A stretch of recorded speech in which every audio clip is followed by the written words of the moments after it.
Sebelum lanjut, tolong dibantu dengan subscribe. Legenda Sang Monster, Chapter 1, meninggalkan klan Benua Langit, kota Daun Wangi di wilayah klan Ling. Kakak, terlihat seorang anak remaja berusia 15 tahun berlari sambil berteriak, "Tianer, apa yang terjadi? Mengapa wajahmu bengkak? Siapa yang telah memukulmu?"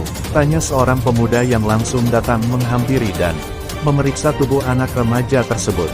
Pemuda itu adalah Ling Han, seorang kultivator jenius dari klan Ling yang juga sebagai kakak sepupu dari anak remaja tersebut. Sedangkan anak remaja itu adalah Ling Tian, yang kebalikan dari kakak sepupunya. Karena Ling Tian adalah seorang yang tidak berguna, hingga mereka pun menjulukinya sebagai sampah. Ling Tian terlahir dengan meridian yang tersegel. Dia baru bisa berlatih berkultivasi sejak usia 10 tahun, dan saat usianya 15 tahun kultivasinya hanya pada tahap ketiga bintang perunggu dan tidak bisa naik lagi.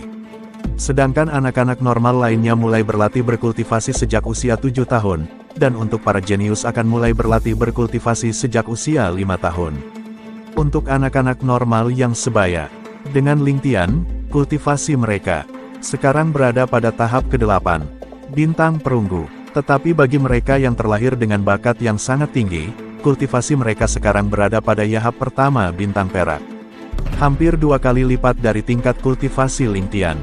Tingkat kultivasi di Benua Langit dibagi menjadi 9 tingkatan: bintang perunggu, bintang perak, bintang emas, bintang berlian, bintang bumi, bintang langit, bintang raja, bintang kaisar, bintang saint.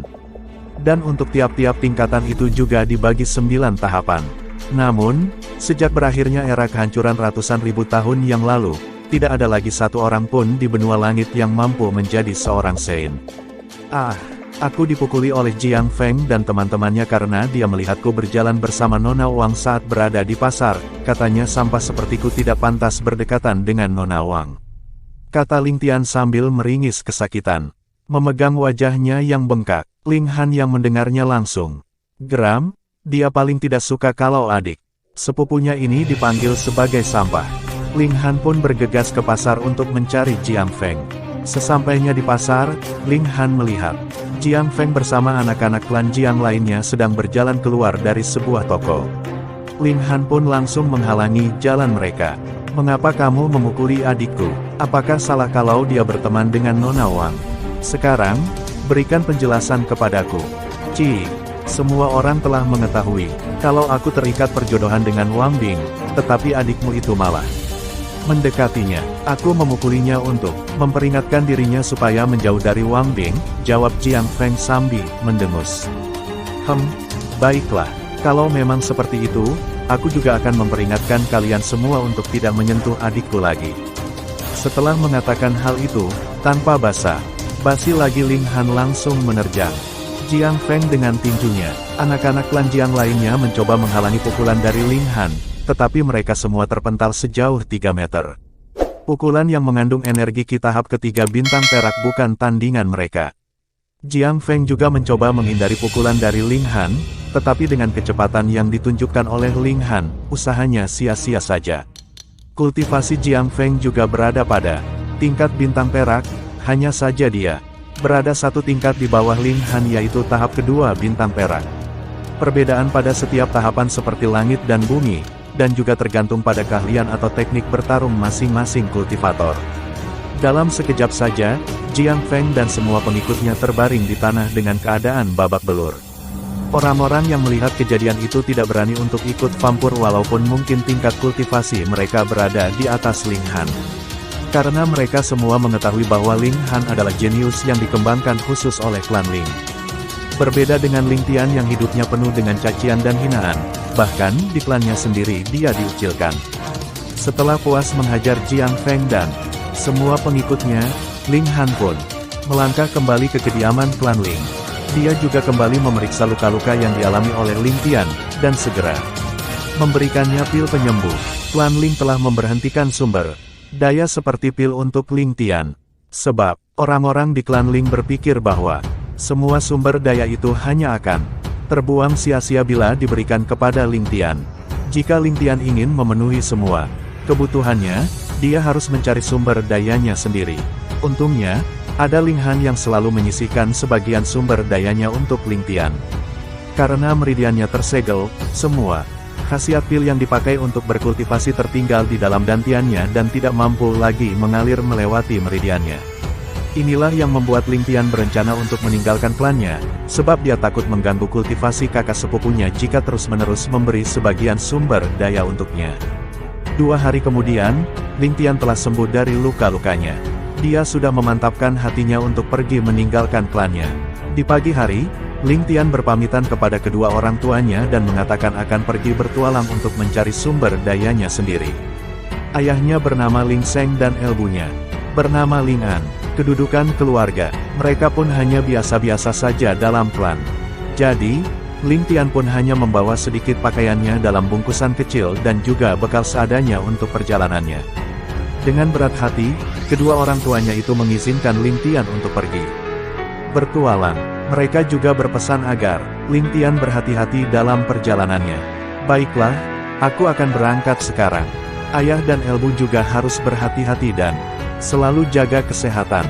Jika Kak Ling Han mencariku, katakan saja aku pergi keluar untuk jalan-jalan dan menikmati alam.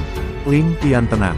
Setelah berpamitan kepada ayah dan ibunya, Ling Tian pun langsung berlari meninggalkan rumahnya. Dia tidak lagi menoleh sedikit pun ke arah mereka, yang dilakukannya hanya terus berlari meninggalkan kediaman klannya. Ling Tian takut jika dia menoleh, nanti akan membuat tekadnya goyah dan tidak jadi pergi meninggalkan klannya. Ling Tian terus berlari ke arah selatan selama 1 jam sampai akhirnya dia kelelahan karena energi ki dalam tubuhnya telah habis. Telah duduk bersila di atas batu untuk mengisi kembali energi ki-nya yang telah habis tersebut. Tak terasa 2 jam pun berlalu, energi ki-nya juga telah kembali terisi penuh lagi. Ling Tian lalu melanjutkan perjalanannya ke arah selatan. Tujuannya adalah kota Bulan Biru, karena kota Bulan Biru juga adalah kota terdekat dari kota Daun Wangi. Dan juga di sana banyak para ahli pengobatan dan ahli meramu pil atau sering disebut sebagai alkemis. Mungkin saja di kota itu ada tabib atau pil yang dapat menyembuhkan penyakitnya, hingga dia bisa berkultivasi lagi. Perjalanan ke kota Bulan Biru akan membutuhkan waktu selama 6 bulan jika dilakukan dengan berjalan kaki, dan akan memerlukan waktu selama 3 bulan jika menunggangi kuda. 5 hari kemudian, saat matahari semakin meninggi, Ling Tian pun telah sampai di sebuah desa kecil yang penduduknya hanya sekitar 100 orang saja. Semua rumah di desa ini juga hanya pondok kecil yang beratapkan jerami dan terlihat sangat sederhana. Ling Tian melihat seorang pria parubaya berdiri di depan pondoknya dengan pandangan matanya tertuju pada sebuah gunung yang cukup tinggi. Ling Tian segera menghampirinya dan berkata, "Permisi, Paman. Aku ingin bertanya, jalan tercepat untuk menuju kota Bulan Biru ke arah mana?" Pria parubaya itu pun berbalik menatap Ling Tian sejenak, lalu kemudian berkata, "Saya pernah mendengar dari para pedagang yang sering melewati desa ini, bahwa arah terdekat ke kota Bulan Biru adalah melewati gunung yang ada di sana." Pria parubaya itu menunjuk ke arah gunung yang dipandanginya tadi. Kata mereka, jika berjalan melalui gunung itu hanya membutuhkan waktu sekitar sebulan lebih untuk sampai ke kota Bulan Biru. Gunung itu disebut Gunung Kematian, dan tidak ada yang berani mendekatinya. Menurut rumor, banyak hantu jahat yang sering berkeliaran dan juga banyak binatang roh tingkat tinggi yang tinggal di gunung tersebut. Lanjut pria parubaya itu. Ling Tian mengalami dilema saat mendengar penjelasan dari pria parubaya tersebut. Jika dia berjalan melalui gunung itu, Ling Tian akan lebih cepat sampai ke kota Bulan Biru dan berarti dia juga harus mempertaruhkan nyawanya. Namun bila Ling Tian berjalan melewati jalur yang sering dilalui oleh para pedagang, dia akan membutuhkan waktu yang sangat lama untuk sampai ke kota Bulan Biru. Ling Tian juga berpikir, kalaupun dia mengikuti jalan yang dilalui oleh para pedagang tersebut, namun di perjalanannya dia bertemu dengan para bandit, maka dia juga akan memiliki resiko kehilangan nyawanya. Karena kedua jalan sama-sama memiliki resiko kehilangan nyawanya, Ling Tian pun memutuskan untuk berjalan melewati Gunung Kematian.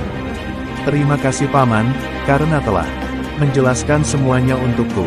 Aku akan memilih berjalan melewati gunung itu," ucap Ling Tian sambil memegang tinjunya untuk memberi hormat kepada pria parubaya tersebut.